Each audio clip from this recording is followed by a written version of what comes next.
Comment elle s'appelle cette paracha? Donc, elle fait un peu de plafond cette semaine. Ouais. C'est quoi la paracha cette semaine? Vaishlach.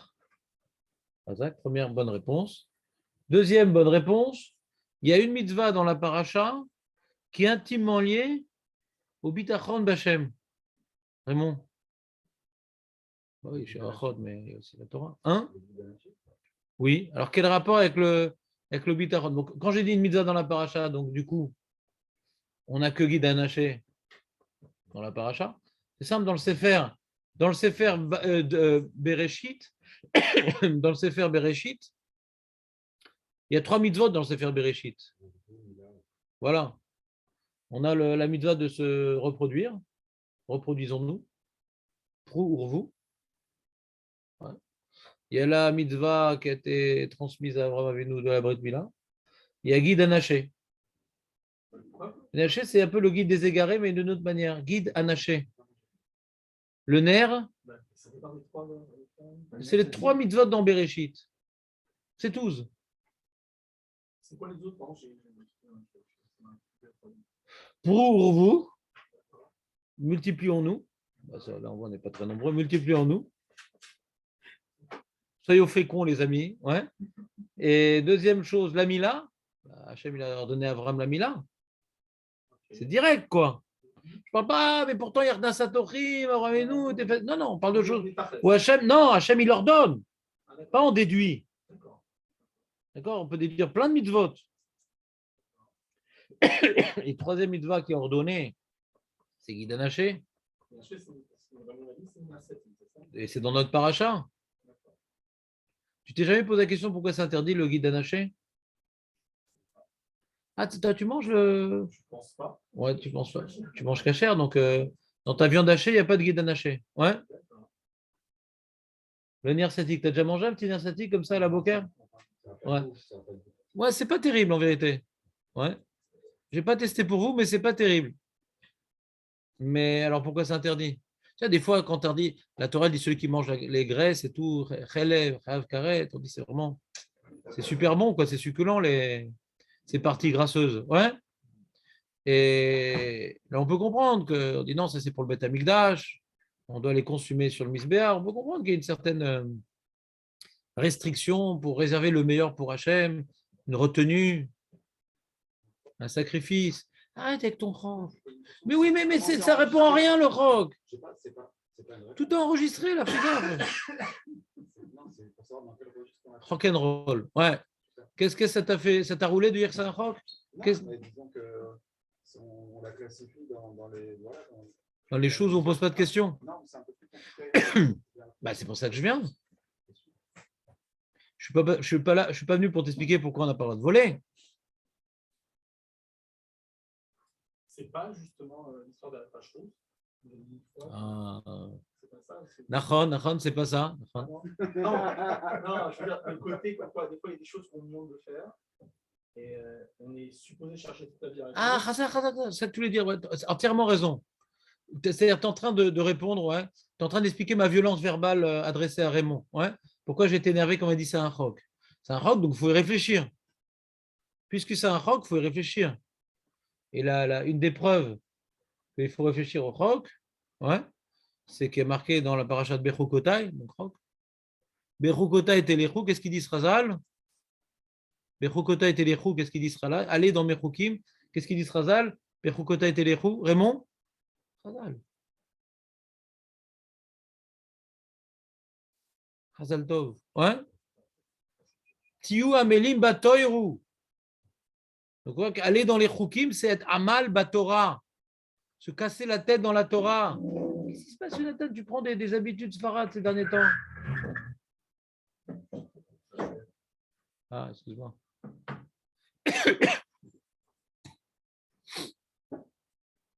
Donc, effectivement, Guy essaie de rééquilibrer les propos déstabilisants de Raymond. Ouais, mais c'est un roc.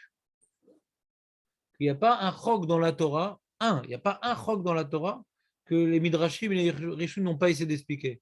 Ils ont essayé de tout expliquer. Donc, celui qui dit qu'il n'y a pas d'explication, c'est-à-dire que le Midrash et les Rishonim, ils perdent leur temps. Ils perdent leur temps, parce qu'il n'y a pas d'explication. Un petit peu, justement, par rapport à. C'est difficile d'accès. Non, par rapport au fait que vous avez Hachem, vous avez la question. Ah, pour l'instant, je suis loin de là. Pour l'instant, je refais une petite introduction. C'est quoi un chok? Un rappel, on va dire. Parce qu'on en a parlé. C'est-à-dire, le sujet du chok n'est pas un sujet très compliqué en vérité, mais il est devenu compliqué.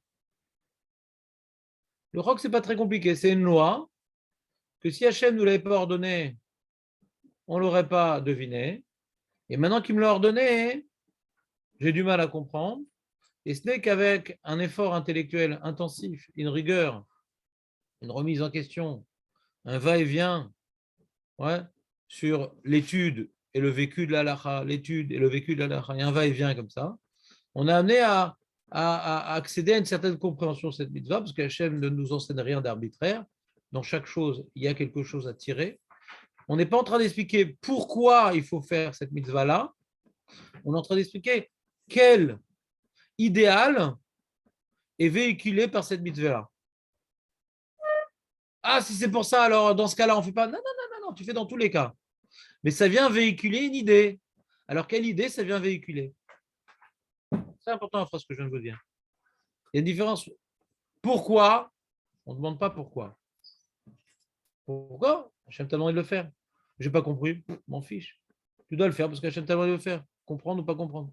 Maintenant, après que j'accomplisse la chose, de manière obéissante, subordonnée, servile, mais il y a un message que cet acte vient renforcer en moi. Bien sûr. Quel est ce message-là? Premier message, obéis. D'accord? La première importance du chok, c'est obéir. Même si tu ne comprends pas d'emblée. Le chok, tu ne comprends pas d'emblée. Tu comprendras si tu étudies. Mais d'emblée, tu ne comprends pas. Et donc, première importance du chok, obéis. Obéis. Et après avoir obéi, peut-être que tu auras, par l'intelligence, l'objectivité, l'étude et l'échange intellectuel, des pistes de réflexion et pour donner plus de sens et plus de profondeur à ton acte qui, à l'origine, est techniquement subordonné. C'est bon ce petit rappel, Raymond? Alors, c'est un sujet qui est assez simple, mais à cause du problème des Juifs de chaque génération qui veulent alléger leur judaïsme, il dit, ah, la raison, c'est pour ça, donc de nos jours, c'est permis. Le glissement est permanent. Le glissement est permanent, ou au niveau communautaire, ou au niveau individuel. Ah, Shabbat, c'est pas pour pas se fatiguer, alors la lumière, c'est permis. Parce qu'avant, on faisait du feu, ce genre de ch'touillotte. Ouais. Donc, ces arguments, on les entend, on les connaît, on ne les dit pas, bon, Hachem, mais on subit de les entendre parfois. Donc, il y a certains rabbanim qui disent non, on ne comprend rien aux mitzvot. Les mitzvot, les raisons qui sont données pour les mitzvot, c'est juste comme un tam, du pétel donné du goût, mais ça n'a rien à voir avec la mitzvah. Donc, même si tu as compris la mitzvah, ça ne change rien à l'application. Donc, il y a tout un mouvement stérilisant pour la Hamar et Tzim, qui vient stériliser les mitzvot. Voilà, tu dois faire parce que Hachem t'a ordonné, point barre. C'est tout, point barre. À un tel point qu'il y avait à une époque le Rav, le Tzlach, le Noda Beouda, un des Gadol du monde ashkénaze, qui avant la sonnerie du chauffard, il a frappé. Il a dit, vous savez pourquoi on sonne du chauffard? Vous savez pourquoi on sonne du chauffard? Parce qu'Hachem, il a dit, c'est tout. Alors que dans tous les Sidorim, on a 10 explications pourquoi on sonne du chauffard. Et parce qu'il a 10 explications. Pourquoi il dit non? C'est pas vrai. Parce qu'il était à l'époque de la Haskalah. Il était à l'époque de la critique biblique. Ah, c'est pour ça, donc il n'y a plus besoin. Ah, c'est pour ça. Donc ils sont venus rééquilibrer un peu la notion d'obéissance servile. Donc c'est un sujet qui est simple, le chok. Mais vu notre Yetzer Hara, alors des fois on te dit non, le chok, il n'y a pas de raison, on ne pourra jamais comprendre, ne cherche pas. Après, tu as des problèmes, c'est bizarre s'il n'y a pas de raison, ne cherche pas. Pourquoi le Midrash il donne une raison? Pourquoi le Ramban il donne raison? Pourquoi le Rambam il donne raison? Pourquoi le Chinour il donne une raison? S'il ne faudrait pas chercher, pourquoi il donne? Alors on reste un peu comme ça entre deux chaises. Alors il y a le chok qui n'est pas une grande difficulté de comprendre c'est quoi, et après le Yetzer Hara qui fait que des fois on te décourage de chercher les Taramei Mitzvot. Tu vois, dans le Mishnah Bora qui a étudié dans le détail toute la halachot, de la vie de tous les jours, il n'a pratiquement jamais dit un tam d'une mitzvah. Jamais. Ce n'est pas involontaire. Jamais. Ça, c'est moutard, ça, c'est assour, ça, c'est les khatria, c'est les diabètes. Et pas, la Torah nous a donné ça parce que jamais. C'est volontaire, c'est-à-dire. Voilà, donc le guide anaché, c'est un chok. Donc il faut l'étudier. Beaucoup. Tu te rappelles l'explication du guide anaché, Moshe? Je pense ça a dû te marquer, cette explication, Moshe. José, je suis sûr qu'il doit se rappeler. S'il ne se rappelle pas, donc je licencie. Mais non, fils, t'inquiète pas, tu auras des dommagements. Hein? Le guide anaché, tu sais ce que c'est quand même? Il y a le guide Michelin, le guide anaché. Tu connais le guide anaché? Guide Michelin, il n'est pas dans la paracha, guide anaché, il est dans la paracha.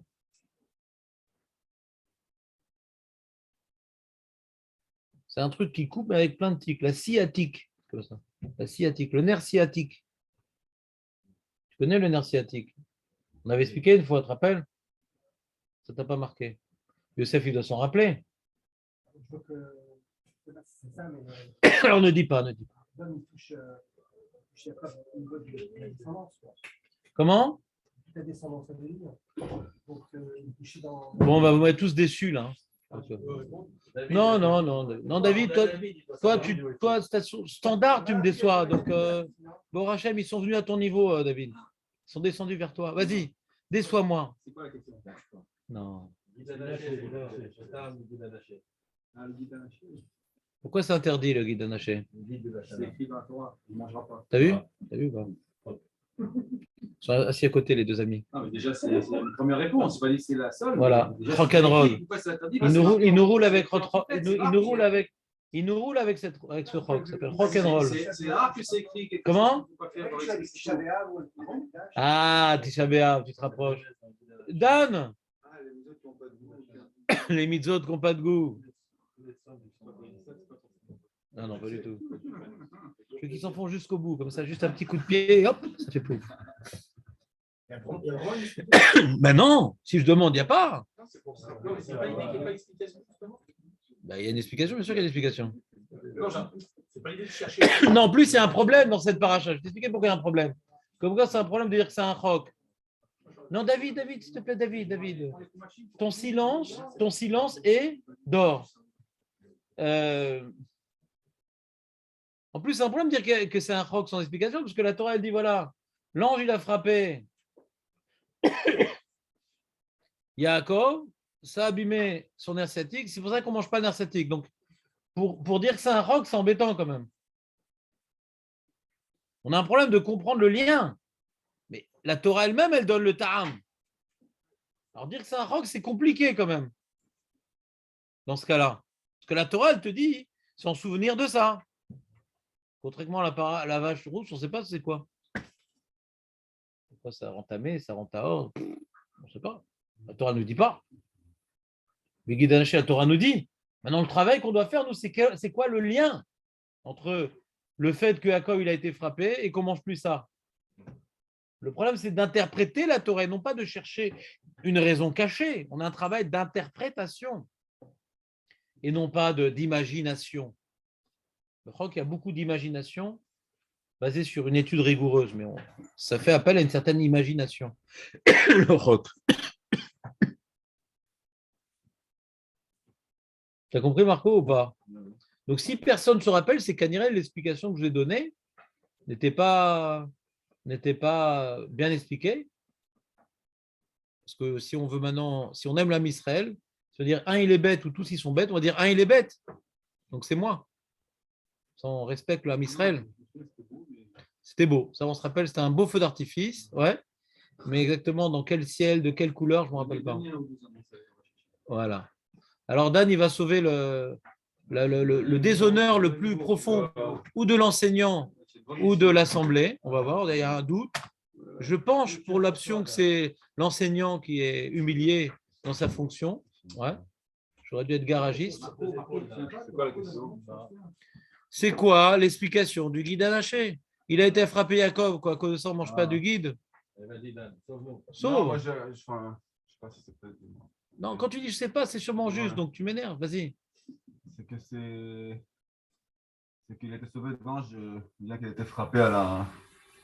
Alors, c'est pas sa force physique qui l'a Voilà. battu, non. Chazak Baruch Hashem. Donc, j'ai un étudiant dans ces lieux. Ouais.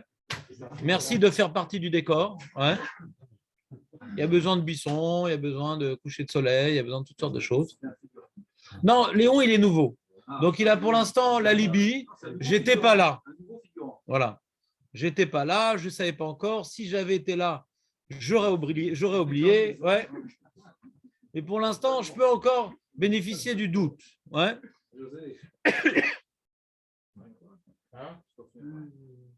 Non, mais il est en train d'atterrir, José. Il est en train d'enlever du truc, son sac, son truc. Il est en train d'atterrir là, il est complètement dans le. Donc, on reprend une idée très simple. La question, c'était pas l'explication, c'était pourquoi on ne le mange pas. Ça s'appelle, je ne sais pas, tu es en train de dire deux phrases pareilles en disant que c'est différent. La question, c'est pas l'explication, mais la question, c'est l'explication, mais pas pourquoi on ne le mange pas. Ou l'inverse, un peu plus. C'est exactement la même chose. C'est ça l'explication. Je ne comprends pas ce que tu as dit, mais Kaniré, tu as raison. Et encore une fois, l'enseignant, il est dépassé. Je n'ai pas compris. En tout cas, l'histoire, elle est que la Torah, elle nous ordonne elle nous interdit de manger guide anaché. Et il y a un événement, et quel est le lien? C'est tout. Quel est le lien? Si maintenant la Torah ne nous a pas interdit de manger le guide anaché, même si Yaakov avait reçu un coup, on aurait mangé le guide anaché. Donc, bien entendu, c'est parce que la Torah nous a dit de ne pas manger qu'on ne mange pas. Et pas parce qu'il a reçu un coup. Ouais. Parce que dans ce cas-là aussi, on n'aurait pas le droit de monter sur une échelle, parce que Yaakov, il a vu une échelle, alors on va interdire de monter sur une échelle. Ouais. Donc, il faut que la Torah nous dise que c'est assourd. Parce que c'est évoqué le coup que c'est assourd. D'accord? C'est clair ou pas? Et sinon, on aura le droit de manger du talon de Romain, parce qu'il a attrapé le talon de Esav. On ne peut pas déduire des halachas toute seule. Mais après que la Torah nous a déduit une halakha, on essaie de comprendre le lien. Et pourquoi je vous parle de ça? Parce que c'est lié à notre shiur, sur la Emouna. Comme ça, vous avez un truc à dire à table. La femme qui a amené avec son plat de viande, dis-moi, il y a dedans une nerf sciatique ou pas? Non, qu'elle répond. Ah, bah, je viens de voir Torah alors, elle dit. La transition. Ouais. C'est-à-dire, si c'est pas Parashat Vaïcha, on peut faire le cours du nerf sciatique sur le plat de viande. Ouais. Si c'est pas la Paracha. On peut le passer à chaque Shabbat de Barton. Alors, Dan, dans sa mémoire incommensurable et sa force de comprendre les propos de l'enseignant embrouillant, il a rappelé vraiment la moelle épinière de la réponse. Je vais aller très vite parce que ce n'est pas le sujet du cours. C'était juste pour vous mettre mal à l'aise. Et donc, c'est de dire la chose suivante, que on nous interdit de manger parce qu'il y a quelque chose d'interdit qui s'est passé. Parce que certains Rishonim, te rappellent, ils disaient, c'était pour se rappeler de la victoire, qu'on a été mis de Gaber, on a réussi à vaincre l'ange des sables. Donc, en souvenir de cela, on a marqué le coup. Marqué le coup quoi? Qu'on interdit. En général, qu'on interdit, c'est parce qu'il y a un problème. Si on veut maintenant commémorer une victoire, alors on te dit mange la matzah. Je demande de manger pour commémorer. Mais quand on t'interdit de manger quelque chose, c'est parce qu'il y a quelque chose qui a nui à toi. C'était la nuit d'ailleurs.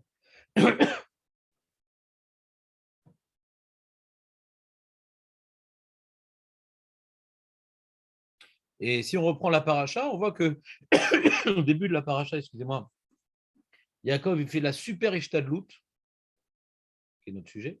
Ouais. Même que Hachem lui a promis qu'il va le protéger, etc., etc. Ouais. Il se dit, bon, Hachem m'a promis, lors de la prophétie de l'échelle. Et ensuite, lorsque je suis parti de Lavan aussi, avant que je parte, il m'a promis qu'il va m'accompagner. Malgré tout, peut-être j'ai fauté en route en faisant une alliance avec Lavan. J'ai donné un chèque en blanc à Hachem. Et donc peut-être que les promesses divines ne sont plus d'actualité. Donc, je vais devoir faire une ishtadlout de malade en venant prier, en venant offrir des cadeaux et ça, en se préparant à la guerre. La ishtadlout maximale. Et après qu'il ait fait son ishtadlout maximale et qu'il attend la venue des Saves et qu'il lui annonçait ses bonnes intentions, etc. Puis Tom, pendant la nuit, chose incompréhensible, paf, il dit allez, viens, on se casse. D'accord, c'était pas le projet. Là, il a appelé son frère. Esav, il n'était même pas là. C'est lui qui l'a appelé pour annoncer sa venue au début. Hein. Il n'était même pas là. C'est lui qui est venu voir Esav. C'est lui qui l'a appelé, voilà, j'arrive. Il a préparé son coup d'avance, j'arrive. Il a tiré l'oreille, il est venu, voilà, je t'offre des cadeaux, je suis ton serviteur. Et d'un moment, il se casse. Mais comment une tribu de femmes et d'enfants pourrait échapper à une armée? C'est complètement illogique comme fin de parcours, après tout ce qu'il a fait. C'est ce qui s'appelle la panique. Le mec, il est monté dans l'avion. Le mec, il a mis le sac à dos. Le mec, il a ouvert la porte.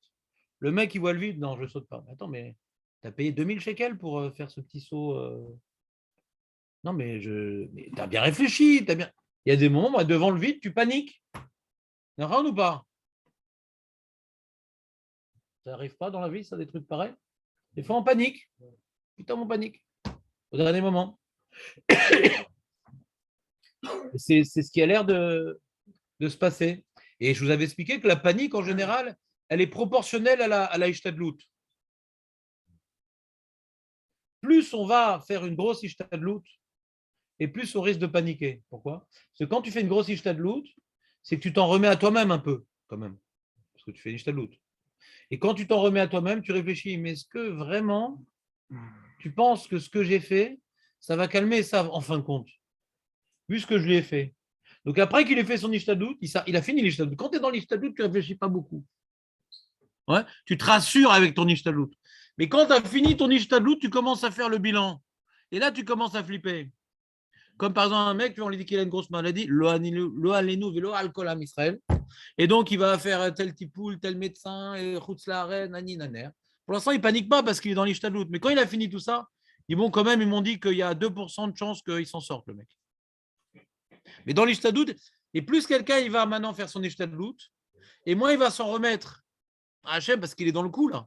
Et après, comme il s'est rentré dans une certaine route qui s'appelle Ishtadlout, donc le domaine du Olamazé, où Hachem il n'a pas tellement sa place. Alors au fond, ouais, en décor, on dit oui, c'est qu'une Ishtadlout, tout ce que tu veux. Mais en tout cas, on y croit un petit peu à ce qu'on fait. On a du mal à faire la part des gens. On y croit un petit peu à ce qu'on fait. C'est pour ça qu'on le fait bien d'ailleurs. Et donc, tellement on y croit qu'on croit moins à Hachem dans l'Ishtadlout. Il y a un équilibre très, très délicat entre l'Ishtadlout et l'Aïmouna. Et elle est illustrée par la paracha de Yaakov. Après qu'il ait fait tout cet Ishtadlout. Comment? Quand plus tu fais une Ishtadlout, ouais, plus tu crois à ce que tu fais. Et quand tu fais le bilan, est-ce que ce que tu fais, ça va être valable par rapport au problème qui est à toi? Alors là, tu commences à paniquer. Tu comprends ce que je veux dire? Donc la Ishtadlout, ça te calme. Mais après, quand tu as fini, là, il a fini Yaakov son Ishtadlout, il est dans la nuit, il attend. Alors, il a une petite insomnie, il dit voilà, on s'en va. Alors, c'est quoi, on s'en va? Tu ne peux pas fuir, hein?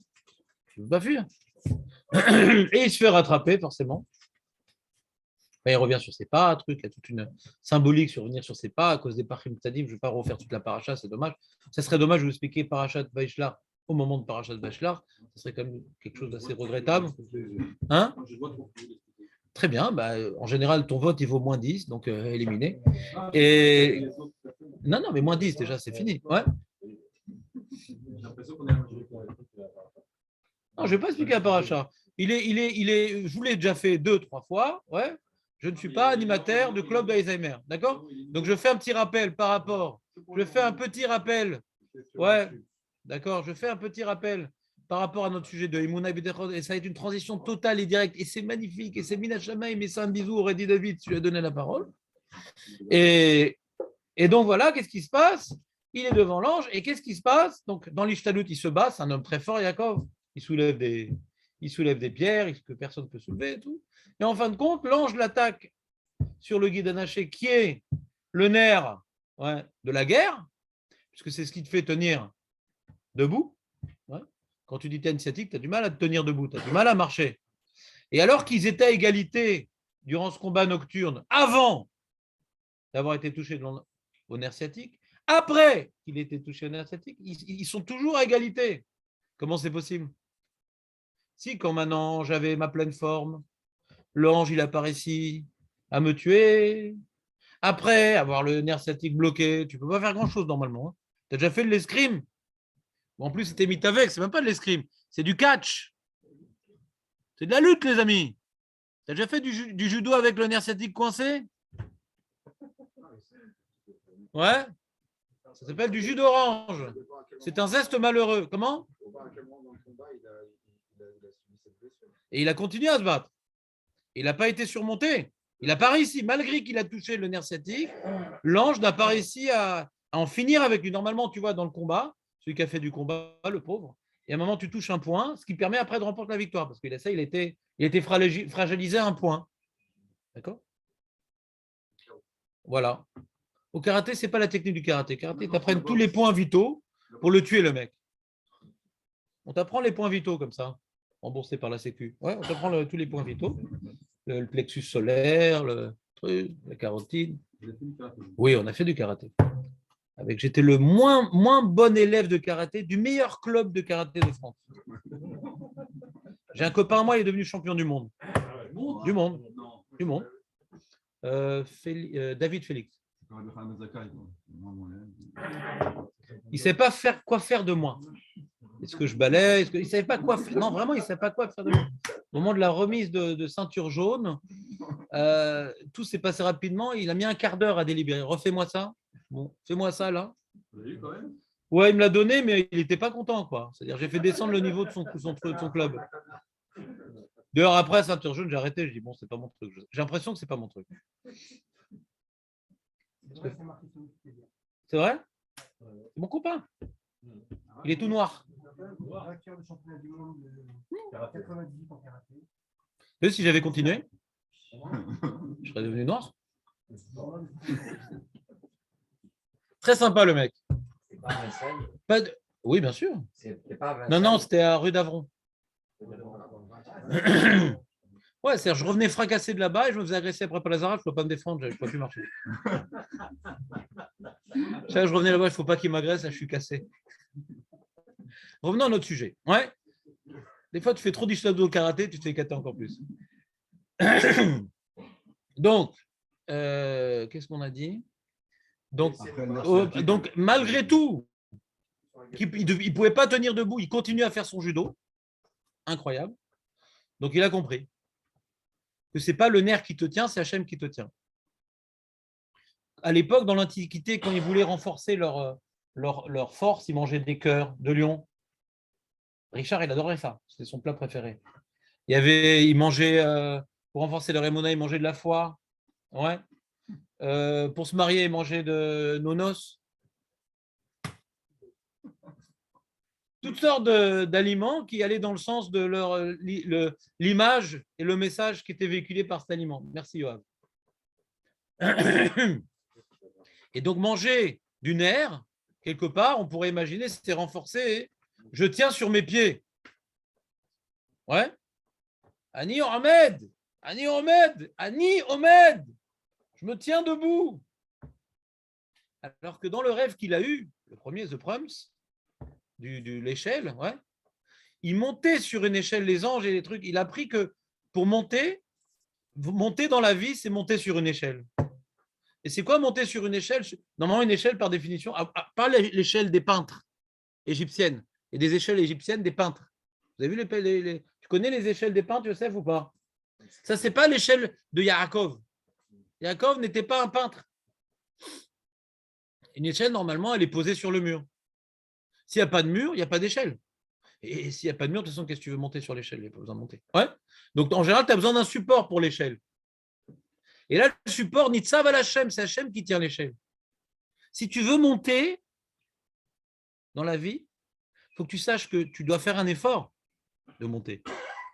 Et c'est Hashem qui tient tout. Le support, c'est Hashem. Tu entends l'image ou pas, Dan? Elle est belle ou pas? J'ai entendu Sarah Funger qui a dit ça hier soir. Il apprend plein de choses de... Hein? Café Midrash? Non, pas du tout. Bah, c'est pas là-bas que j'ai entendu. Moi, je prends du café que le matin. Et donc, il dit que l'échelle, c'est quoi? Ça montre tout le travail il va devoir faire dans sa vie, Yaakov Avinu. C'est que ça repose sur... Toi, tu dois monter. Tu as un travail de monter les échelons. Ouais. Tu dois monter. Tu dois monter, pourquoi? Pour être au-dessus de Esav. Parce que maintenant, il y a une concurrence. Yitzhak n'a pas de concurrence avec Ishmael. Avram n'a pas de concurrence avec Anachor. Toi, tu as une concurrence avec Esav. Toi, tu dois monter, toi. Donc, tu dois faire une ishtadlout. Tu dois faire tes preuves. Mais sache que tout repose sur Hachem. Quand tu arriveras là-haut, tu verras que quand tu arriveras là-haut, ça reposait sur Hachem. Tant que tu n'as pas compris que ça repose sur Hachem, tu n'es pas arrivé là-haut. L'image, elle est bien, mais juste. L'image, ça veut dire peut-être que. Bien sûr, c'est moi qui monte. Mais c'est Hachem qui tient l'échelle. Moi, j'aime bien ça, mais des fois, tu veux dire autrement. Je te dis, tu veux dire que c'est un jeu. On va voir. C'est le sujet d'aujourd'hui. C'est quoi l'ishtadlout? Ça sert à quoi? Ouais. Donc, de toute façon, là-bas, l'image, elle est spirituelle. Ouais. Ouais. Donc, au niveau spirituel, Ouais, c'est mamash que c'est toi qui montes. C'est ton évolution. On ne parle pas de la parnassa. Ouais, on ne parle pas de la parnassa ici. Et il rajoute une autre image au passage, Raffinger, chez Barry. C'est qu'on voit que l'échelle, la particularité de l'échelle, c'est qu'on ne peut pas voler. Et on aurait peur des anges qui volent et tout. Non, c'est des échelles, c'est une échelle, c'est shlav après shlav. Si tu veux monter dans la vie, dans la Torah, dans les Red Shamaim, dans le Shalom Bayit, dans le Chinuch Iladim, dans la vie saine en société, etc. C'est pas un jour tu étais coléreux, demain tu es zen. Non. C'est Hachem, il t'aide à monter, mais c'est échelle après échelle. Tu ne peux pas sauter. Et fais attention de ne pas vouloir sauter parce que tu peux tomber très bas. Ok, c'est joli comme image quand même. C'est pas la paracha de la semaine, donc David est vraiment consterné parce qu'il sait que l'année prochaine, ça ne sera plus d'actualité. Ouais. Ça veut dire qu'il s'est battu, il a été touché, il a eu mal. Alors revenons à notre sujet. Il a été touché à un endroit normalement on ne devrait pas tenir debout. Il a continué à se battre. Il n'a pas été écrasé par Esav. Donc sache une chose, que quand tu vas te battre dans la vie, ouais, tu dois maintenant te préparer au combat si tu veux. C'est bien ou c'est pas bien, ça dépend où tu es. Mais en tout cas, la victoire, elle n'est jamais de toi. Elle n'est pas de toi, la victoire. C'est Hachem qui te fait maintenant, comment dirais-je, surmonter le combat. Hein? Mais c'est le message du guide Anaché. Que Yaakov Avinu aurait pu représenter Ish Aishtadlut. Il a dû se battre pour se marier, il a dû se battre pour avoir des enfants, il a dû se battre pour partir de là où il était, il a dû se battre pour revenir là où il voulait être, il a dû se battre pour rester là où il était, il a dû se battre après pour retrouver, comment dirais-je, son fils, et là où il était, il a vu que la famille elle était en train de se casser. Dans tous les domaines, il a eu des épreuves, dans tous les domaines, il a dû faire des efforts. Donc on a dit, bon, ben voilà, Yaakov, j'apprends, un juif pour réussir, il doit se battre. Oui, c'est vrai, il doit se battre. Mais ne pas croire que le résultat dépend de son combat. Parce que même maintenant, si tu es touché à ton nerf sciatique, ton combat que tu livres, ouais, et ben, miraculeusement, tu arrives à sortir victorieux d'un combat qui est impossible de livrer en ayant le nerf sciatique coincé. Impossible. Donc tu vois bien que ta dynamique de te combattre, elle est nécessaire. Mais n'oublie jamais que ce n'est pas tes jambes qui te font aller là où tu arrives, ouais, et que ce n'est pas tes mains qui réalisent tes réalisations, c'est Hachem qui les réalise. Tu as besoin de masquer la chose, mais en tout cas, en définitive, c'est Hachem qui t'a fait remporter le travail. Donc ça, c'est vraiment le titre du sujet qu'on va travailler aujourd'hui, puisqu'on va parler de la parnassa. La parnassa dans laquelle on doit faire d'une part une ishtadlout, mais dans l'autre part, on doit complètement croire que l'ishtadlout pratiquement ne sert pratiquement à rien. On va voir. À quoi sert cette ishtadlout? S'il y a un mazal, à quoi sert cette ishtadlout? Si ça dépend de mes avérotes, à quoi sert? On est d'accord, dans la parnassa, il y a un mazal? Il y a un mazal? Chazal nous dit qu'il y a un mazal? Non,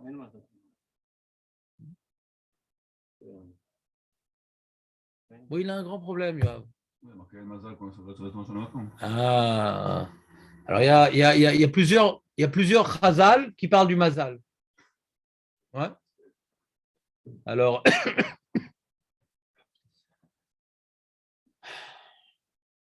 d'un côté, il y a une Mara qui dit Chaye, Bene, Mezoné, Lav, Besruta Talia et la Bemazala Talia. Le fait d'avoir des enfants, le fait d'avoir de la parnassa, combien d'années on va vivre, c'est pas lié dans nos sruyot, c'est lié dans le mazal. Et le Mara qui dit aussi que quand on va naître, ouais, ça définit ce qu'on va être petit, grand, riche, pauvre, ouais, Sfarad, Ashkenaz, non, c'est pas écrit. Tunisien, ouais. Par contre, le mec, il est et pauvre, petit et tunisien. Ouais. On voit des gens qui sont très pauvres et du coup, ils ont une idée et ils vont pousser leur mazal. Incroyable. Donc son mazal, c'était d'être riche, mais d'abord d'être pauvre. Je n'ai pas compris la question. On ne dit pas, voilà, le mazal il est comme ça, j'ai pas de chance, j'ai pas de chance. Ouais, il sait pas. J'ai pas compris. J'ai pas dit qu'un mazal, ouais, il est que de 0 jusqu'à 120. C'est-à-dire que de 0 à 10, ton mazal, il va déterminer ça. De 10 à 20, il va déterminer ça. De 20 à 30, le mazal, il te détermine les choses. Mais il peut bouger, le mazal. Il y a un mazal. C'est quoi un mazal? Le mec, il va être pauvre toute sa vie. Non, il va être pauvre jusqu'à ce moment-là. Il va être riche. Et même si tu n'avais pas fait cette idée géniale, tu aurais joué au loto, tu aurais trouvé un quartier. C'était prévu. D'accord? On s'en fout. De toute façon, ce n'est pas le sujet. Pour l'instant, on est en train de compliquer le problème. Ce n'est pas de le simplifier, enfin. Donc, tu as une Mara qui te dit que tout dépend du mazal. Ouais. Et tu as une Mara qui te dit que, comment dirais-je, on va le voir, c'est la Mishnah dans Kiddushin, qui nous dit que pour avoir la Parnassa, il faut prier. Mais si il y a le mazal qui dit que tu peux prier, ouais, on peut prier contre le mazal. Ou ça sert à rien. Ou on n'a pas besoin ou ça sert à rien. Alors pourquoi on prie? On prie tous les jours pour la Parnassa, non? Ça sert à quoi? En plus, c'est fixé à Rosh Hashanah. Vous compris? Donc, on a un problème de srout. On a 3 sujets. Srout, mazal, tfila. Srout, mazal, tfila. La panassa, elle dépend du srout. Ça a l'air d'être le cas dans Bechok Kota et Téléchou. La panassa, elle dépend de nos srouyotes. Ouais. Ça dépend du mazal. Ça a l'air d'être écrit comme ça avec Mara. Ou ça dépend de notre tfila. Ça a l'air d'être écrit comme ça dans notre sidour. Vous me suivez ou pas? Ou des 3. Mais est-ce que c'est possible de dire que ça va d'après les 3? Voilà, c'est un peu le titre. Maintenant, avant d'arriver à ce problème-là qui vous intéresse normalement, alors, on avait commencé la semaine dernière à la feuille. Qui c'est qui reveut une feuille? Ou qui feuille une reveux? Non, mais tu n'as pas besoin de support pour les coudes. Qui c'est qui veut une feuille? Et qui sait lire? Tu veux une feuille quand même, David? Ça fait trop de peine. Ça va rester ici, c'est dommage. Je te donne la pause. Non, une bonne au moins. Ah, je vérifie si tu lis.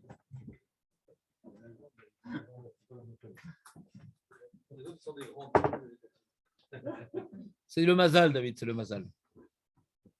Je t'excuse. C'est hyper important pour moi. Pour moi aussi. La Parnassa, on ne parle pas maintenant que le mec il va gagner de l'argent, je sais pas quoi. On parle que on vit. Moi, je donne à la grande parce que je t'apprécie. Il a la grande. T'as la grande? Oui. Alors, tu veux distribuer dans la rue des feuilles? J'ai donné une petite feuille pour les petits amis. Ouais. Ah, d'accord. Au tennis, tu as des grands amis et des petits amis. Ouais. La Parnassa, c'est avoir de quoi oui, loger, tout ça. Maintenant, ce que nous on appellerait la Parnassa aujourd'hui, c'est de s'enrichir, d'avoir plein d'argent. Ouais, tous les moyens matériels, quoi. Voilà. C'est pas maintenant, non, mais le Parnassa, des fois. Quoi. Le problème de Parnassa, des fois, le mec, c'est parce qu'il ne peut pas s'acheter des trucs. Ils sont voilà, superflus. Le Parnassa, c'est pas avoir de quoi manger, c'est pas pouvoir assumer sa vie de tous Ah ouais? les jours. Je sais pas, c'est intéressant. Alors, on continue. Je sais pas, moi. Bah non, c'est pas pouvoir payer un truc à une voiture à 200 000 €, c'est pas pour le Parnassa. Voilà, c'est ça. C'est sa vie de se manger tous les jours. Non, c'est une question, en fait. A priori, ouais, j'imagine. Hein. Mais je sais pas, c'est-à-dire, si on rentre dans la psychologie, c'est pas évident. Si quelqu'un, pour lui, c'est vital d'avoir une voiture, ouais, alors c'est de la Parnassa. Il se sent vraiment misken et il peut pas aller où il veut. Et il peut pas. Un ilodeur, c'est-à-dire. Oui, mais une voiture à 200 000 €, c'est autre chose. Je sais pas, vous rentrez trop dans les détails, c'est dommage. C'est-à-dire, il y a Non, relate ça, que c'est cette. pour Il y a définir relate ça. que. Non, mais je sais pas ce que c'est la Parnassa. Moi, je sais pas, moi je lis ce que je sais rien, moi. On verra après. Déjà, il y a des grosses questions maintenant. Ce truc-là qui s'appelle la Parnassa, ouais. Un peu d'abstraction quand même, dans ta formation. Ce truc-là qu'on appelle la Parnassa, ça dépend de quoi? Après, on verra c'est quoi la Parnassa. Ouais. L'Agma, elle dit maisonnée, l'Agma. Ouais. Donc, on a l'impression qu'on a un élément de réponse, maisonnée. Maisonnée, c'est pas la maison, justement. Maisonnée, c'est pas la maison. Voilà. Exactement. Le mec, il dit si j'ai pas ma Rolls, je meurs. Non, parce que c'est pas évident. Tu connais bien dans la Lachot Sedaka, ouais. Il est marqué Ben Tuvim, les gens qui avaient un niveau de qu'on appelle de quoi on appelle en français un standing, un niveau de standing, je sais plus comment on appelle l'expression. Ouais, et que la Sedaka, elle doit lui donner ce qu'il avait, quoi. Il mangeait du foie, il mangeait des trucs, maintenir. Parce que pour lui, c'est son mazone, quoi. Parce que l'image qu'il va refléter au niveau social, c'est aussi pour lui vital.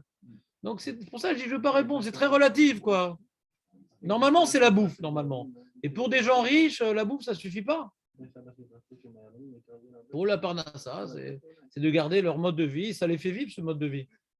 Il peut se jeter par la fenêtre s'il n'a pas cette vitrine sociale. Donc, je ne veux pas trancher, ce n'est pas la parnassa. J'imagine c'est très relatif. Ce qui me fait vivre, quoi. Tu vois, ce que pour un surplus, pour l'autre, c'est vital. Tu comprends ce que je veux dire? Pour une personne maintenant qui a fait faillite, qui n'a plus de voiture, doit prendre le bus, c'est devenu un clochard à ses yeux. Alors que pour moi, je ne sais pas, prendre le bus, c'est comme ça qu'on se déplace. Bon, là, on m'amène pour le chur, mais sinon, toujours le bus. Tu dois l'aider alors que c'est. Toi, t'as pas. Tu ne payerais pas ce truc-là? De quoi, un bus? Non, qu'est-ce que moi, je vais mettre personne dans un bus. Tu n'as pas les moyens d'acheter une voiture, et lui. Bah, bon, voilà, t'as vu, Dan, ce que tu as fait? non, T'as vu ce que tu as fait? Tu Voilà. Tu as excité Jonathan, il était sage et tout, tu l'as excité. On reprend le sujet. Les amis, on va le faire ce sujet en 6 mois ou en 3 ans? Bon, ça fait que c'est ce qu'on va faire cette feuille en 6 mois ou en 3 ans? J'ai un Safek. Bon, c'est bien, hein. Hier, j'ai pu recevoir les enfants, on a discuté, c'est sympa, j'ai pas besoin de préparer un cours, c'est sympa. Grâce à vous, le jeudi soir, je peux recevoir la famille. Mais j'aimerais quand même continuer à étudier aussi. On reprend.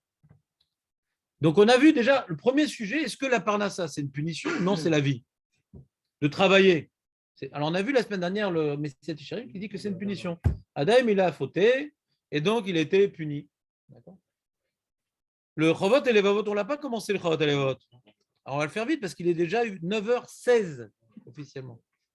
Ou me'achar she'ocharnu. T'as amené le Hidabrout? De quelle semaine? Bon, alors, je te passe la feuille de cette semaine alors. C'était sage. Tiens, Shlomo. Non, Shlomo. Ça, c'est de la semaine dernière, la feuille.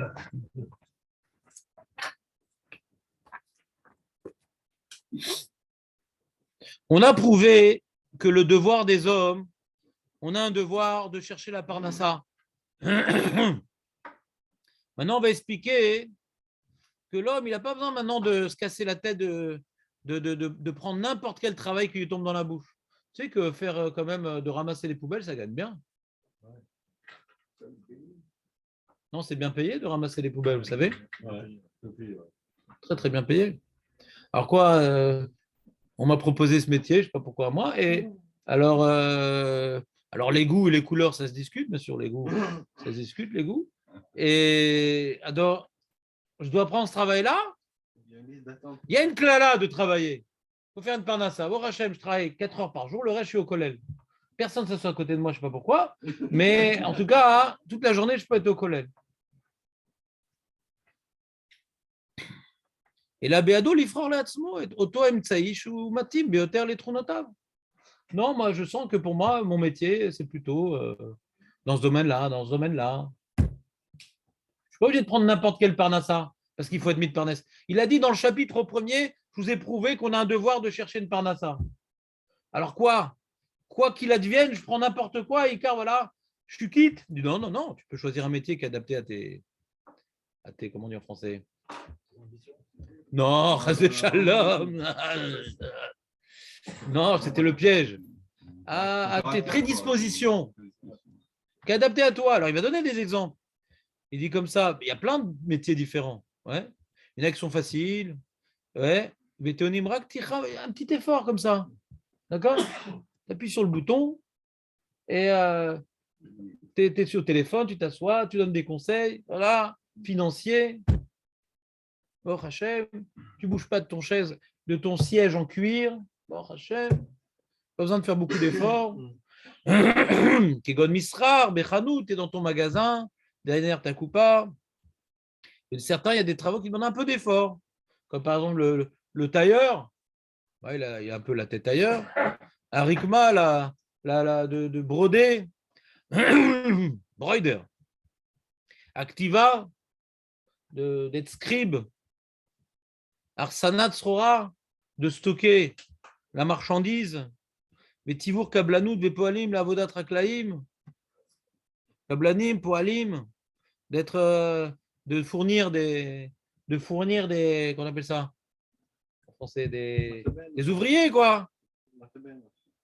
Voilà. C'est plus physique, quand même, plus dur. Ouais, de travailler, les tanneurs, c'est une tannée.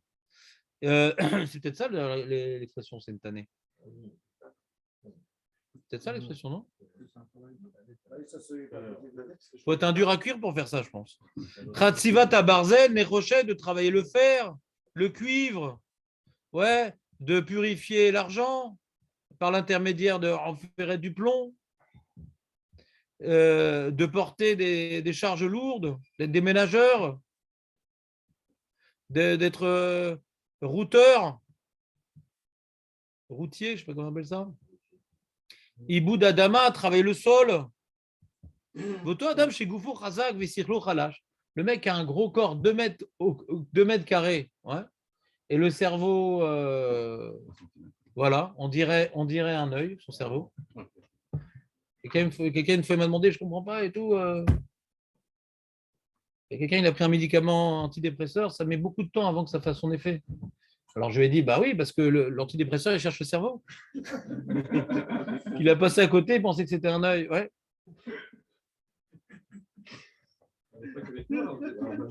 Quand non, moi, c'est pas que je suis méchant, je suis honnête. Et Vous avez beaucoup d'amis? ouais, j'ai des photos de classe, 1992. Ouais. David Félix, on est gardé en bon terme. Lui, je pensais qu'il allait rater dans sa vie. Lui c'est un karaté. Toujours, je disais. On reprend. Donc, l'histoire, elle est que quelqu'un qui est très fort physiquement, mais intellectuellement par contre, c'est une expression, alors lui, porte des choses. Des ménages. Ouais. Bon, alors, il faut bien sûr qu'il repère l'adresse. Parce que moi, j'ai pris une fois un déménageur, mais c'est pas évident de prendre un déménageur qui a un petit cerveau. Il pouvait passer par l'appartement qui était en construction, qui était permis d'après la loi. Il a dit non, on va passer avec l'engin. Et il dit non, moi je ne passe pas par un appartement truc. C'était un bidon en construction, je ne passe pas par là. Moi, je ne travaille pas à l'israélienne. Et donc, il a fait tout à pied par les escaliers, etc. Ouais, il n'a pas fini le déménagement. Il a encore des dettes chez moi. Ouais. Donc, il faut aussi un petit cerveau quand même. Ouais. Même que tu as des muscles. Un petit cerveau quand même. Mais bon, c'est pas très gros. Ouais. Si tu travailles dans le déménagement, tu dois connaître les lois de base normalement. C'était pas trop bête. Ouais. Il ne le savait pas, le pauvre. Et donc, il a dû travailler comme un bourrin et perdre de l'argent et avoir des dettes encore chez le client. Mais quand même, ça va normalement, on s'arrange. Bon, c'est vrai que déménager, c'est pas simple parce que tu sais, il faut savoir bien placer dans le camion. Il faut savoir jouer aux échecs, enfin, et le jeu des voitures là. Tetris, voilà. Il y a un minimum d'intelligence, mais quand même, quand ça fait maintenant 35 ans que tu es déménageur, tu as compris un peu comment positionner les choses. Ouais. Les verts à la fin. Et voilà. Et il dit comme ça, là, c'est le moment important, là, c'était la détente, mais en voyant un peu l'enseignement du Rav, il dit Avalmi chez Goufo Khala, je vais Sirlo Khazak, celui qui a un gros cerveau, ouais, qui, bon, Hachem, a pris des forces sur son corps. Ah, l'Ivakesh Mtse Parnassa, tu vas pas bosser maintenant déménageur. Toi qui as un gros cerveau, il sait maintenant de faire un travail qui fait appel à ton potentiel intellectuel particulier. Je dois dire que pas trop d'efforts. Ouais. Ou les Chol Adam, Yesh Tchouka, Netia, les Mixois, le Misra, Mesuyam. Chacun, il a des métiers qu'il aimerait faire. Ouais, moi, quand on était petit, on me demandait, ça me saoulait cette question, qu'est-ce que tu veux faire quand tu seras plus grand? Alors j'aurais dit girafe, j'étais tranquille. Ils m'ont plus posé la question. Comme ça, ils m'ont raconté après. Ouais.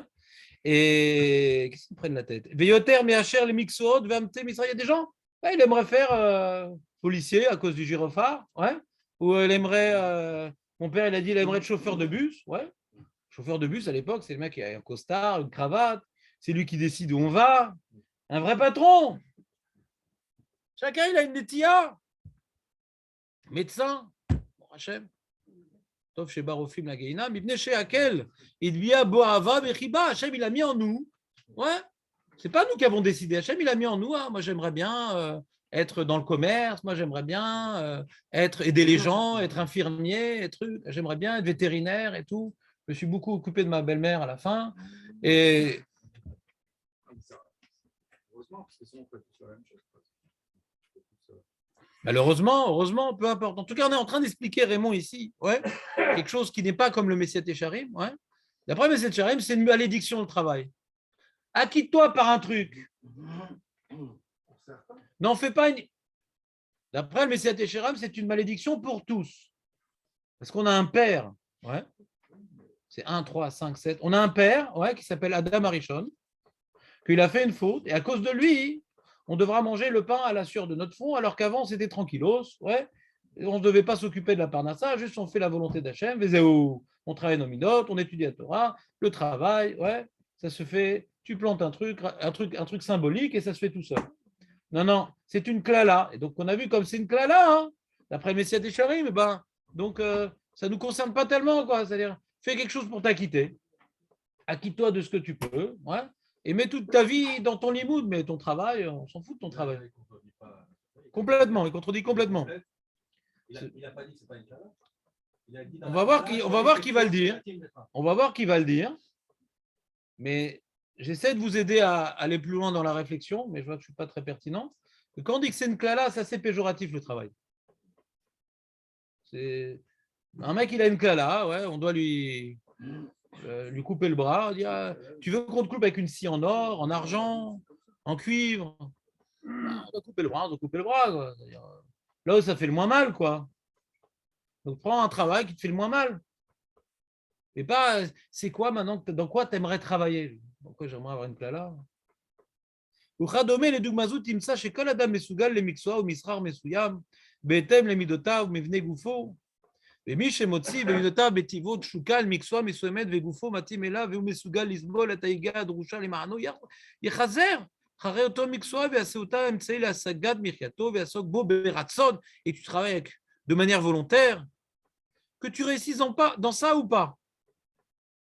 C'est-à-dire un mec qui cartonne dans un travail ou il cartonne pas, peu importe. C'est-à-dire ce métier, ouais, ça occupe une partie de ton temps et c'est adapté à ce que tu sais faire, à ce que tu aimes faire. Alors au moins une partie de ton temps, tu le fais bien. Tu n'es pas en train de souffrir dans ton travail. Un mec, pour pouvoir gagner de l'argent, il souffre, il déteste son travail. Ouais, il déteste son travail.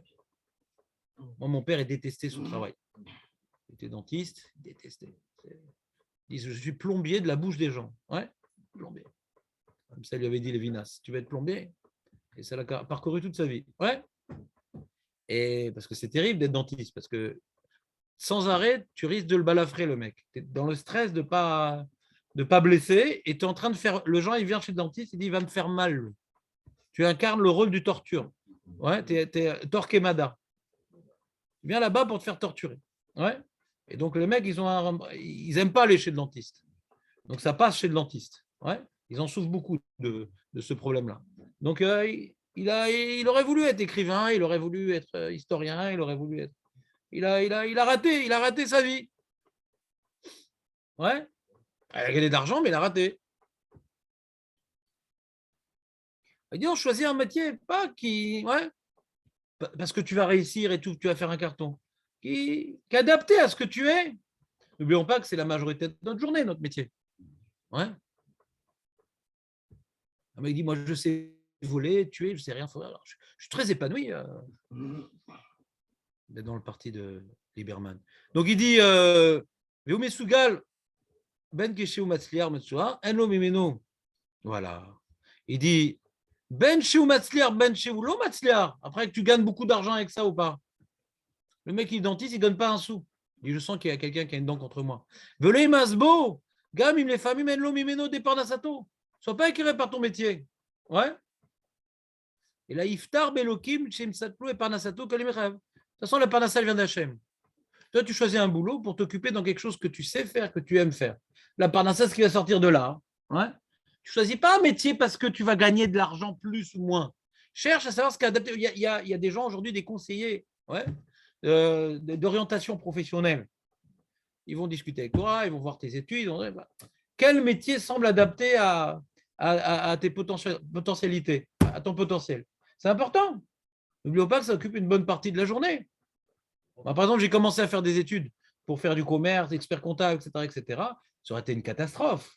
Alors, je n'aurais pas été en bus, j'aurais été avec ma voiture personnelle, tout ce que tu veux, mais j'aurais souffert le martyr. Moi, je suis plutôt dans le truc de l'intellectuel. Ouais. J'aurais dû faire au prof de philo, au prof d'histoire, ou chez papa, au journaliste, pour apprendre à mentir officiellement. Ou bien, mais la Torah, c'est le bonheur. Ça ne donne pas une bonne parnassa, mais c'est le bonheur. Mina Shamaim, Hachem m'a sauvé du malheur professionnel. Mais moi, à l'époque, quand on choisissait un métier, c'est par rapport à qu'est-ce que ça gagne, hein, surtout chez les Juifs. Qu'est-ce que ça gagne? Pas est-ce que ça me plaît ou pas. Alors, tu avais médecin et avocat la génération d'avant, et puis après, tu as start-up. Moi, ce n'était pas mon époque encore start-up, mais c'était expert comptable. Tous les Juifs, ils allaient là-bas, etc. C'est le gros truc, on n'était que des Juifs là-bas. Ouais. Parce que c'était un plan pour gagner plein d'argent par la suite. Et mes copains que j'ai retrouvés après, ils ont gagné plein d'argent. Ouais. Mais c'est affreux.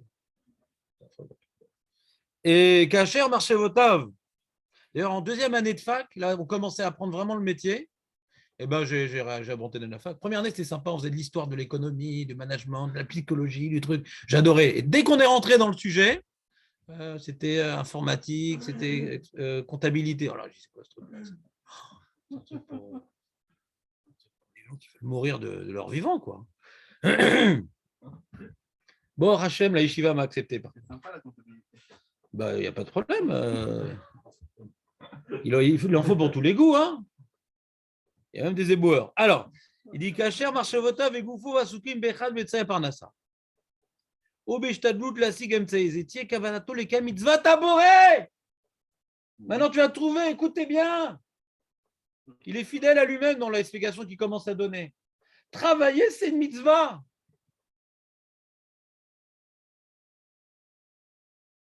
Entendre Bennett. Travailler, c'est une mitzvah. Comme maintenant, ta pensée et ton corps, au moment où tu travailles, ouais, et que tu essaies d'obtenir la parnassa par ton ishtalut, tiye kavanato le kayem et mitzvah taboré chez tziva la adam la asok be'emtsaim gashmim leshem ibud adama charishata bezriato kemo shekatu vaikar Hashem elokim et adam vayanichenu began eden la avda ou le shomra. Il y a une marloquette fondamentaliste entre le Messiat Yesharim et le Chovot et Levot sur la même paracha. Le Messiat Yesharim déduit de l'histoire de Adam Arishon que travailler, c'est une klala. Et le Chovot et Levot, il déduit d'Adam Arishon que travailler, c'est une mitzvah. Hachem, il a mis Adam Arishon dans le Gan pour travailler. Pourquoi pour travailler quoi? Pourquoi pour travailler? Il n'y a pas besoin de travailler. Non, c'est avant la punition. Mais travailler quoi? C'est Tziva l'ishtamesh beshar balechaim. Il t'explique c'est quoi le travail. Il faut travailler la terre. Adam Arishon était un jardinier. Les chomras, ouais, les chomras, c'est la notion de jardin. Vous savez, je vous ai expliqué, chomra, c'est jardin. Garder, c'est garden. Un jardin, c'est garder ma propriété. Vous n'avez jamais fait cela? D'accord. Ouais, mais bon. Gan. Gan, les hagen. Gan, les hagen. Non, c'est pas que des jeux de mots. Donc, on dit. T'as compris ou pas? Tziva l'ishtamesh beshar balechaim, les tzorko, ветзунато, ou les bninat medinot, ve'achanat mazon, chez Tziva, la 7 isha kedé l'olid banim. Donc Hachem leur donnait à Adam Arishon de travailler, ouais, de prendre les animaux pour être à son service, ouais, de construire le monde, de faire des enfants.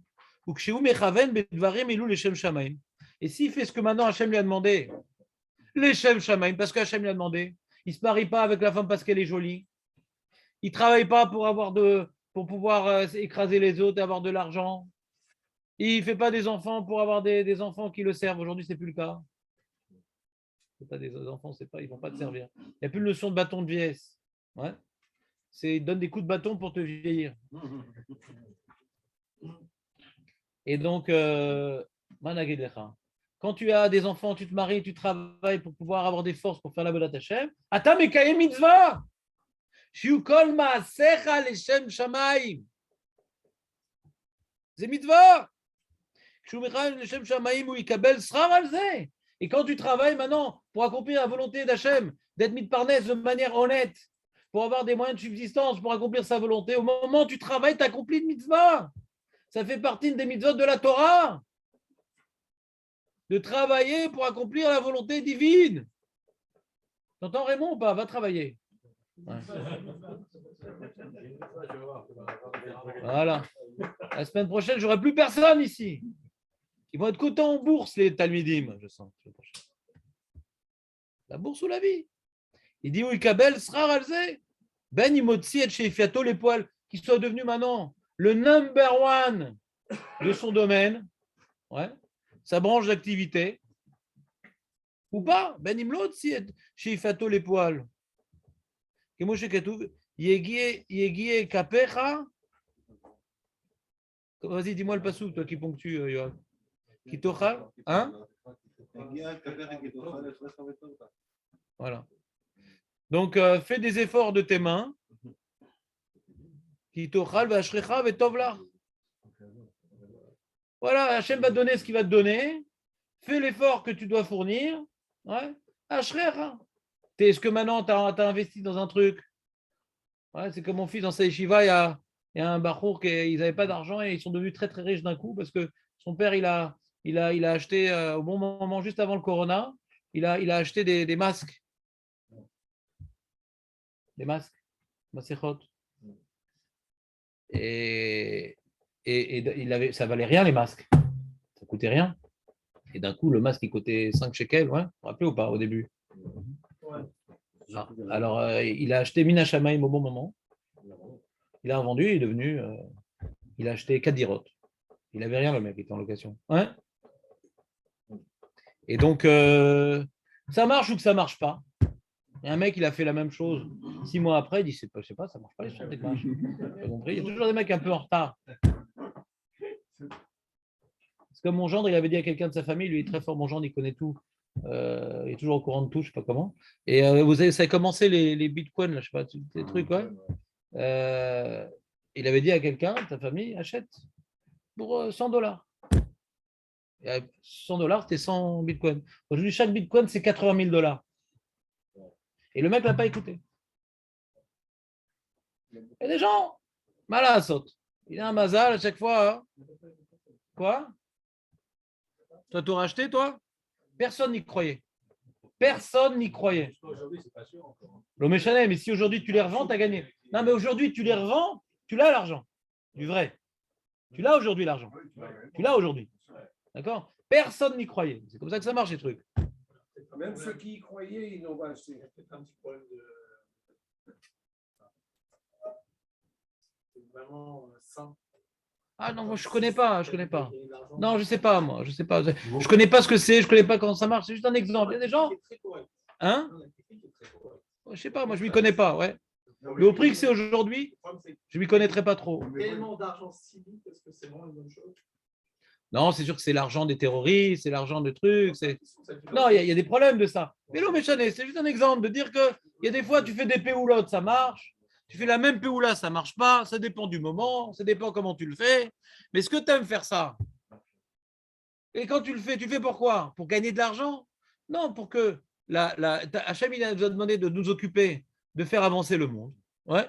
Dans mon travail, je fais avancer le monde et je cherche une part d'avançade du monde dans quelque chose où je sens une prédisposition personnelle à la chose. C'est tout.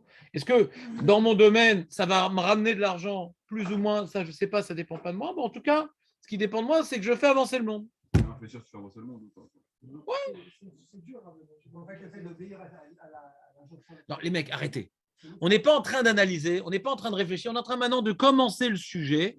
Et tout de suite, vous voulez tout de suite adapter ce sujet à vous, avant d'avoir vu les différentes opinions, parce que ça vous angoisse cette idée-là, ou ça vous rassure. Mais arrêtez, essayez d'être circli. Ce n'est pas un cours pour femmes, Ribodo Shalolam. Mais il n'y a pas d'angoisse, on n'a pas fini le sujet, on est en train d'étudier. Et par rapport à nos capacités.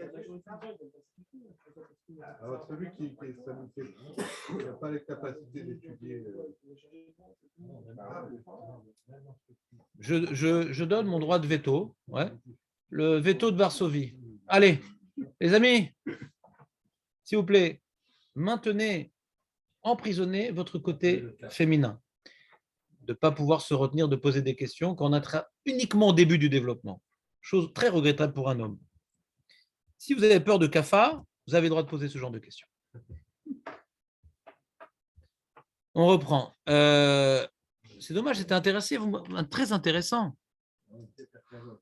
Et ne crois pas, Valia Arvot, tu dis, Kolma, voilà, mais Kolma Secha, ou les Shem Shamaim, ou Bitroun, ou Belokim, ils cherchent Shalem. Ouais. Tu dis, toi, tu travailles, pas parce que tu crois que ton travail va te nourrir, parce que tu dois travailler pour participer à l'effort humain de faire avancer la société. Ouais. Ah, maintenant, mais j'ai pas gagné, et grâce à mon travail, je gagne de l'argent. Le cachour. Tu choisis un travail qui est adapté à tes prédispositions pour bien faire avancer la société. C'est dommage qu'un mec aussi intelligent que toi, il soit déménageur, tes capacités intellectuelles pourraient faire avancer dans un petit stage, un petit truc. C'est dommage. Tu pourrais faire avancer le monde et telle est la volonté divine. Ouais, mais dans ça, je ne gagne pas tellement d'argent, dans ça, etc. Ce n'est pas ton problème de gagner de l'argent. C'est dans les mains d'Hachem. Toi, tu dois faire avancer le monde. C'est le mitzvah. Mais qui colle, c'est une chavim et s'élaborer. Ouais, le déménageur ou l'expert comptable, il peut gagner autant d'argent l'un et l'autre. Comment c'est possible? Mais comment c'est possible? Des fois, il y a des coups de chance comme ça. Il y a des coups de chance. Tu as vu, lui, toute sa vie, il était déménageur, il n'a pas gagné. Il aurait fait un autre truc, ça n'aurait pas marché non plus. Si, regarde, lui, il a changé, et puis putain, même en tant que déménageur, il aurait joué l'auto. Mais il faut Taïodéa. Tu as vu la fin du film pour t'expliquer le début? C'est juste des mecs relous dans le film, ils t'expliquent la fin quand tu es au début. Voilà. On n'a pas ça dans notre vie, Baruch Hashem. On est dans le suspense toute notre vie. Ou Beado les farnes auto, elle est des MTC shirtse, ou Bekolzman shirtse, ou Bezeofen shirtse, qui mouche katou, qui en la Shem ma'atzor leoshia, Berov ou Bemeat. Hachem, s'il veut maintenant nous amener une Yeshua par Nassa, il n'y a rien qui l'empêche. Hein. Mais comment Hachem il peut donner la richesse à un déménageur, je ne sais pas quoi, quel est le petit métier, un fonctionnaire? Oui, le million. La roue, elle tourne des fois. Kiou anoten lecha koar la sot raïl. Velo ba'chaï, velo ba'koar, kim beruchi, amar Hachem. Dans le rapport des psukim, on voit que de toute façon, tout est dans la main d'Hachem. Ce n'est pas ta parnassa qui va empêcher, ce n'est pas ton métier qui va empêcher la parnassa de venir. Ton métier, c'est pour construire le monde. Cherche un métier qui est adapté selon ton potentiel pour faire la volonté divine, de faire avancer le monde. Après, la parnassa, ce n'est pas ton problème. C'est une mitzvah de travailler. Et je vous ai rapporté un autre passage du Chorot Elot, mais cette fois-ci en caractère Times New Romance. Vekatav Od. Donc je cite. Chez Mishte Sibod Utsra Ardam Litroa Rarpanasate Vema Bechina Beita. C'est quoi l'intérêt? C'est quoi la mitzvah de travailler? C'est juste faire avancer le monde, pas uniquement. C'est aussi nous plonger dans l'épreuve. Le travail est une épreuve, Benjamin. Ouais. Voilà. À Bechina et nous, les amido bemifran er ishmor al chukei Torah yachad im tirdad parnasato amelatsato liot meure besever chayamase. La parnassa m'oblige de me plonger dans le travail. D'accord? Je suis obligé de. Même si un mec qui ne veut pas accomplir cette mitzvah-là, il dit non, moi, il y a des mitzvot que je ne fais pas. Oui, mais tu n'as pas un peu faim là, du coup? Bon, je vais accomplir cette mitzvah d'aller faire la parnassa. Donc la vie m'oblige à faire la parnassa. D'accord? Et de courir par la parnassa, ce n'est pas facile. Pourquoi ce n'est pas facile? Parce que des mecs ont l'impression qu'ils gagnent facilement leur argent de manière malhonnête. D'accord? Surtout sur le net, il y a des gens qui en font du mal. C'est le mal honnête. Ouais? Et donc, quand maintenant tu as un magasin, tu as une proposition de travail, dans la finance, soi-disant, dans ci, dans ça, tu vas accepter, tu vas refuser ce qu'on appelle un mifran, une épreuve. Une épreuve. La parnassa qui est obligatoire, même si je ne veux pas accomplir mitzvah, ma vie m'oblige quelque part à chercher une parnassa, va me plonger dans l'épreuve de l'honnêteté ou de la malhonnêteté. Donc ça me donnait des souillottes. C'est la première chose qu'on demande à un homme quand il meurt. Nasata venatata be'emuna. Tu as fait du commerce de manière honnête. Est-ce que la balance, tu t'en balances ou bien maintenant elle était équilibrée? Est-ce que tu as bien fait des promos ou bien tu as augmenté les prix avant de dire 40% sur tout le magasin? La moitié du magasin, Bechinam. Il y aura toujours un berge qui va dire j'achète la deuxième moitié si vous voulez. On reprend. Alors, il dit déjà, première chose, le travail, c'est une épreuve. Par exemple, quelqu'un il est en Israël et il y a la Shemitah, il y a une épreuve. Est-ce que tu vas chercher le Traloued ou tu vas faire la mitzvah de la Torah? Il donne un exemple de l'épreuve de la Parnassa. Dans le travail de la terre en Israël, tu as des lois à respecter. Mais ça va t'enlever de l'argent, de donner aux pauvres, de donner aux Kohen, de donner aux Lévis, de t'arrêter pour la Shemitah, de ne pas prendre les fruits quand tu fais une greffe les 3 premières années, etc. etc. C'est une épreuve. Ben, le travail m'amène à, je m'investis dans mon champ, j'aimerais récupérer 100% quand même. Parce que tout ça, c'est mes muscles, tout ça, c'est ma sueur, tout ça, c'est mon travail, c'est ma vie. Ben non, il y a 20% qui sautent à chaque fois dans le champ, pratiquement. Ouais, indirectement ou directement. Ou pas, il y a plus que 20% qui sautent. Non, vous n'avez pas le calcul en tête? Directement ou indirectement? À vous de mettre les mots sur la phrase. Voilà, TVA, Rachem. Donc, tu comprends ou pas? Donc, tu travailles, tu as une épreuve de respecter les lois. Je n'ai pas envie de donner mon maaser, je n'ai pas envie de donner ci, je n'ai pas envie de donner ça. C'est des épreuves. Ça s'appelle Bechina. Donc, pour qu'on ait un srout Baolam Hazeh, qu'on prouve qu'on est attaché à Hachem au mitzvot, Hachem nous a obligés de travailler. Et en travaillant, on est dans l'épreuve. Est-ce que cet effort fatigant de travailler, qu'on aimerait, comment dirais-je, profiter au maximum de ce qu'on a travaillé et faire le moins d'efforts? Et des fois, pour profiter au maximum de ce qu'on a travaillé, on ne va pas accomplir la lachot qui sont liées à ce travail-là. Et des fois, pour faire moins d'efforts, on va voler. C'est fatigant de travailler. Donc, ça va nous donner du mérite. Baolam hazeh. Ou betam nosaf ou amechune be'ita. Chez loulé aechach ashtadut areshaya besakanat vaishmen vishurun vaiv'at. Ou kemar akatu vaya. Kinon venavel etov vechalil vein mishteem ve'et poel Hashem lo habitu ou masedav lo raou. C'est important de travailler pour nous mettre dans l'épreuve. Est-ce que malgré mes efforts matériels, je reste dans l'investissement spirituel? Plus tu t'investis dans ton travail, et moins tu as envie de faire les mitzvot. Malgré tout, je vais essayer de respecter toutes les halachot qui sont liées au travail pour nous donner des sroutes Baolam Hazeh. Et deuxièmement, pourquoi on doit travailler?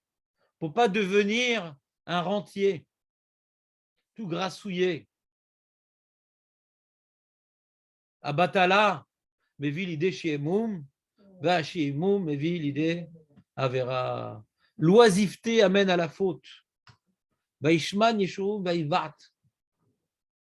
Celui maintenant qui ne travaille pas, ouais, qui cherche à s'amuser, à passer son temps, ouais, il passe son temps. Alors, comme je vous ai raconté souvent l'histoire de la femme de ménage avec la femme de bien, ouais, qu'elle se disputait avec son mari, c'est un exemple extrême, mais il y en a d'autres, qu'elle était catastrophée, la femme riche, de se disputer avec son mari. Et la femme de ménage dit, vous savez, nous aussi, on a des problèmes avec notre mari, des fois pire. On n'a pas le temps de se disputer, on est tout le temps en train de travailler. Quelqu'un qui a beaucoup de temps, il se prend la tête. Il se prend la tête, on arrive ma voiture, il se prend la tête, ma femme, elle est comme ci, elle est comme ça, mes enfants, ils ne me donnent pas de kavod, nanana, il est tout le temps, il a le temps. Il a le temps, et puis surtout, il a le temps de réfléchir à des avérotes. Ouais. Malheureusement, l'infidélité, ouais, souvent, elle est plus proportionnellement, ouais, chez les gens qui ont de l'argent. Ouais, ils ont le temps, ils vont s'amuser, ils vont truc. Ceux qui bossent comme un bourrin, il revient du travail à la maison à fatigué. Oui, il a le temps de tromper sa femme. Oui, il a le temps de tromper sa femme, le mec. Il faut vraiment que ça soit un chaud lapin, quoi. Il a un problème, quoi. Il est malade. On peut ne pas être malade et être touché par le problème de l'infidélité. Tu as une secrétaire, tu as du temps, tu es en voyage d'affaires, tu es en ci, tu es en ça. Il y a des trucs qui circulent dans ta tête parce que tu n'as pas la tête prise. Tu n'as pas le corps fatigué par le travail. Vous comprenez ou pas? Al Zenehema, Yafet Torah im derech eretz, she'egiat shenehem, meshakechat avon. Il est bon le travail, la Torah et le derech eretz, c'est le travail, parce que de se fatiguer dans les deux, dans le travail et dans la Torah, ça me protège de la faute. Un mec qui ne s'investit pas, ouais, dans une subordination, qu'elle soit spirituelle ou matérielle, ouais, Et bon, Hachem, l'argent, ça tourne bien, ça tourne tout seul. Il est en danger. Donc Hachem, il n'a pas voulu qu'Adam Arishon, il soit oisif. Parce que si Adam Arishon, il est oisif, ouais, ben justement, il n'avait pas assez de travail. Comme il travaillait, que c'était facile ce qu'il faisait comme travail, il devait travailler Adam Arishon. C'est la réponse à ta question, Dan. Il devait, mais c'était assez facile. Et comme c'était assez facile, alors Adam et Chava, alors Chava, elle avait du temps de réflexion. Elle dit, ah, il a l'air bien ce fruit, nanana.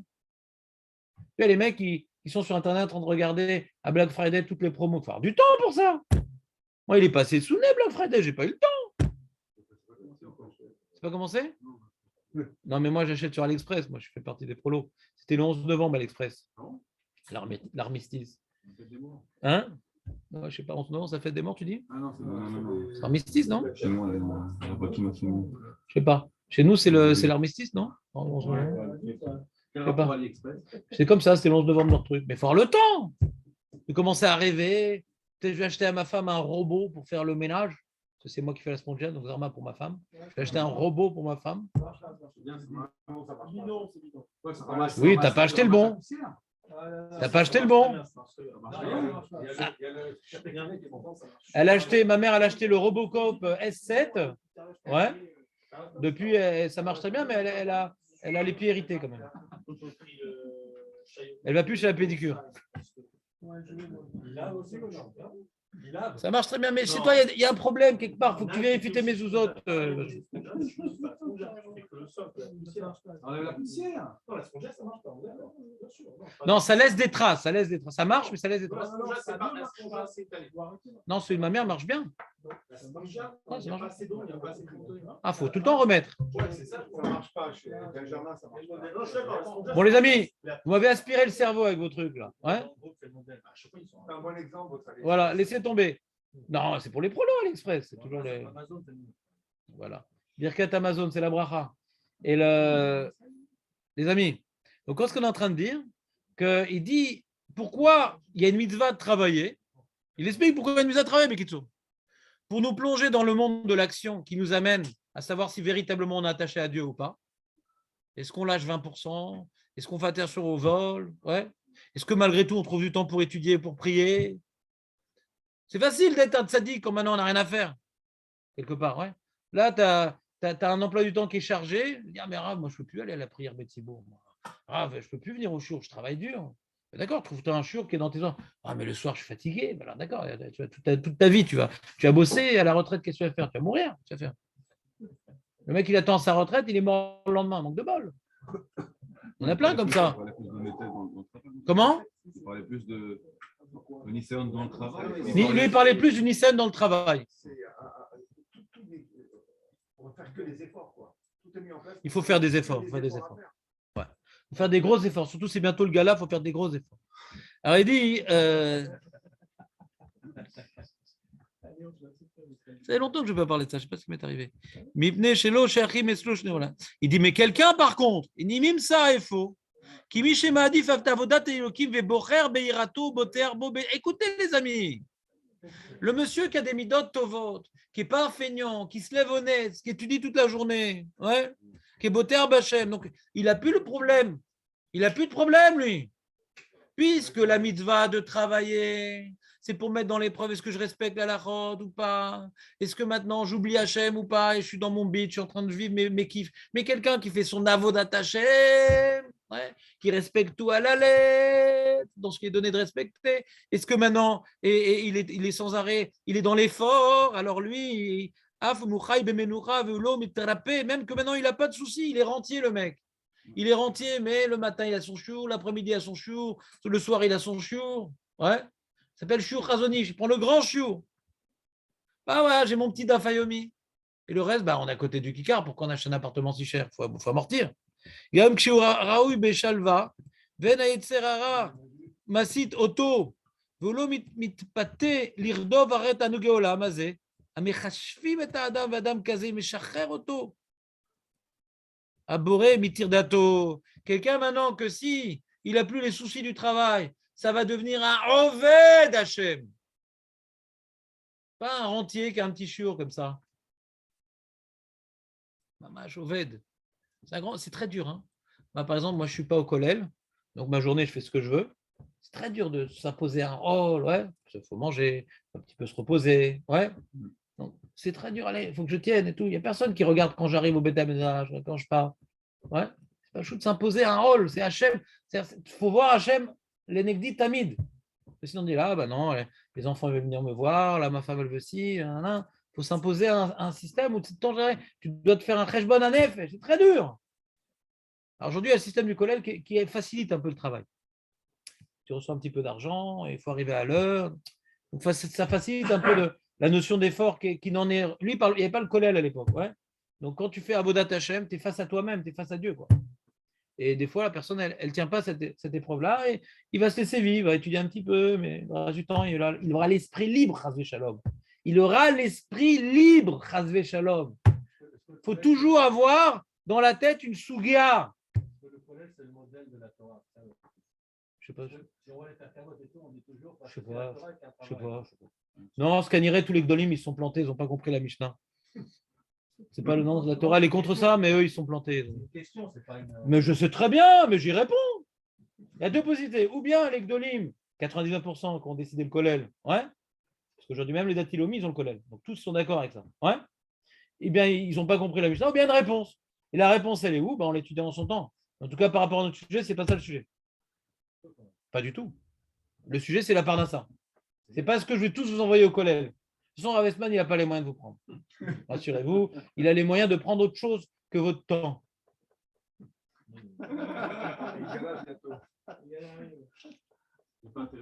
Je vous libère de certaines choses, mais pas de tout. Donc, on reprend.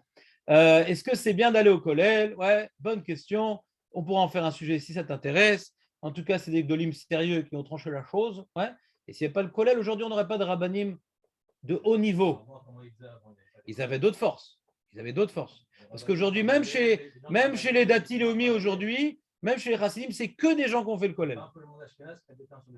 Si tu veux, il n'y a pas de problème. Je m'en fous complètement. Mais les ancêtres, ils travaillaient, ils étudiaient. Et quand ils étudiaient, je peux te dire que ce cours-là, ce n'est pas 6 mois, c'est en 2 minutes. Même pas poser de questions, les mecs. Même pas poser des questions. Mais de qu'est-ce que tu nous parles? C'est pas chou tout ça. On a vu la Gemara, tac, tac, tac, on a tout de suite la réponse. Ah bah rien. On n'a pas le même potentiel. Ton ami, ouais, qui avait ce potentiel, il est là-haut, c'est le potentiel. Ouais. Il n'y a plus maintenant. On n'arrive pas maintenant. Le Rambam, il dormait 8 heures. Il dit témoin, il dormait 8 heures, le Rambam. Ouais. Il a fait toute la Torah. Il était au service du sultan pour être médecin. T'en connais un aujourd'hui comme ça? Pas un. Quelqu'un qui étudie 18 heures par jour, il y en a, ils n'arrivent pas au niveau du Rambam. Ils n'arrivent pas au niveau du Rambam. Et c'est des mecs très forts. D'où je sais qu'ils sont très forts. Parce que quand je vois ces avrechim-là qui vont dans le monde du travail, ils arrivent à faire des diplômes, des formations, des trucs. Des mecs qui ont un gros cerveau comme ça, ouais, dans le rôle. Tout de suite, en un an, ils rattrapent tous les trucs. D'accord? Et en Torah, ils ne sont pas arrivés au Rambam.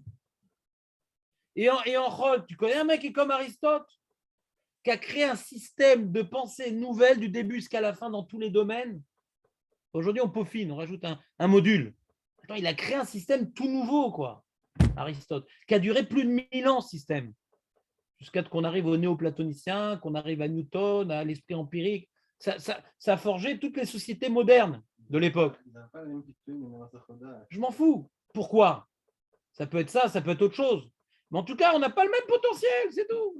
C'est pas shoot qu'on n'a pas le même potentiel. C'est pas shoot, tirez. Moi, je vois déjà la génération d'avant, comment ils étudiaient dans l'école Elim, et la génération d'aujourd'hui, comment ils étudient à l'école Elim. C'est pas la même génération. Je vois les rabbanim, ouais, qu'enseignaient avant, quand j'ai commencé il y a 30 ans aujourd'hui, les cours, ils sont moins forts, excuse-moi. C'est pas la même puissance. Il y a une iridat à Dorot, une col d'or, Charlie Roth, col d'or. Faut pas en attendre un mec qui a vécu 300 ans. En 30 ans, tu vois la irida. En 30 ans, tu vois la irida. Les Kitsour, est-ce que le système à tête, c'est pas le sujet? En tout cas, ce qui est adapté, c'est que quelqu'un qui arrive, ouais, et le Rambam lui-même, les opposants au collège qui ont rapporté le Rambam. Ouais. Pourquoi les opposants au collège ont rapporté le Rambam? Parce qu'on n'a pas l'air de toucher de l'argent de la Torah. C'est ça le sujet. Mais maintenant, de ne pas travailler et d'étudier, le Rambam, il dit que quelqu'un chez Rashkan, Afsho, Batora, etc., ouais, il peut être comme la tribu de Lévi, qu'eux, ils n'avaient pas le travail du champ, ils étaient dans les luttes d'études de la Torah, ils s'achar et Zevouloun, etc.